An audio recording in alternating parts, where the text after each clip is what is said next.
প্রিয় বন্ধুরা, আমি আছি উলানিয়া ঘাট। আমার সামনে বিশাল বড় সেই মেঘনা নদী, বাংলাদেশের সবচেয়ে বড় প্রশস্ত যে নদী সেটা হচ্ছে মেঘনা নদী। সেটাই দেখতে এলাম আর আপনাদের সাথে একটু শেয়ার করব। মেঘনা নদী, প্রচুর বালির ভিতর দিয়ে হেঁটে যাচ্ছি।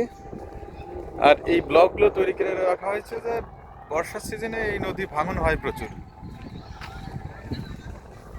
প্রমত্তা মেঘনা নদী, প্রমত্তা বাংলাদেশের সবচেয়ে যে প্রশস্ত নদী সেটাই হচ্ছে মেঘনা নদী। ওই যে দূরে দেখতে পাচ্ছেন যে লঞ্চটা যাচ্ছে, ওটা ঢাকার উদ্দেশ্যে, বড় লঞ্চ।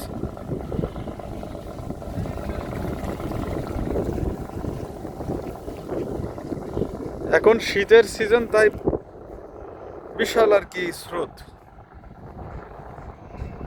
ওদিকে যে ঘাট, ওই আর একটা লঞ্চ আছে ওইখানে,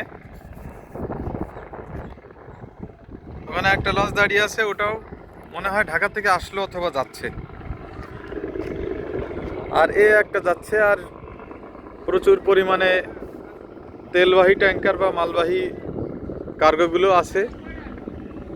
এখানে দেখে মনে হচ্ছে আমি সাগর তীরে আছি।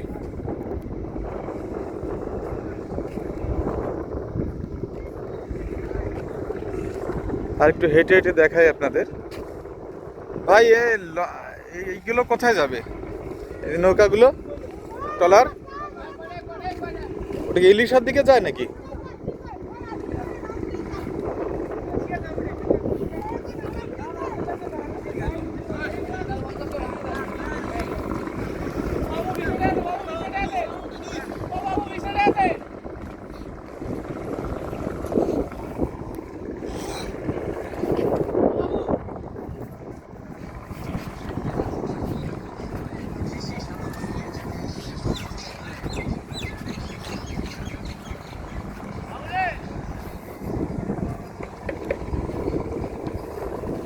এখানে কিছু মাছ ধরার ট্রলার দেখা যাচ্ছে। আমরা এখানে এসেছি, এটা মেহেন্দিগঞ্জ উপজেলা। আর এই যে পাশে মেঘনা নদী, মেঘনার ওপারে হচ্ছে চাঁদপুর, নোয়াখালী এদিকে। এখান থেকেও যাতায়াতের ব্যবস্থা আছে, আপনারা ইচ্ছা করলে যাইতে পারবেন। মজু চৌধুরীর ঘাট আছে ওপারে। আর সব মাছ ধরার ট্রলারগুলো, এখনও বেশ ইলিশ মাছ, তাজা ইলিশ মাছ পাওয়া যায় এখানে, জেলেরা ধরে নিয়ে আসে। তো বন্ধুরা, ভালো থাকবেন। ভিডিওটা দেখার জন্য ধন্যবাদ।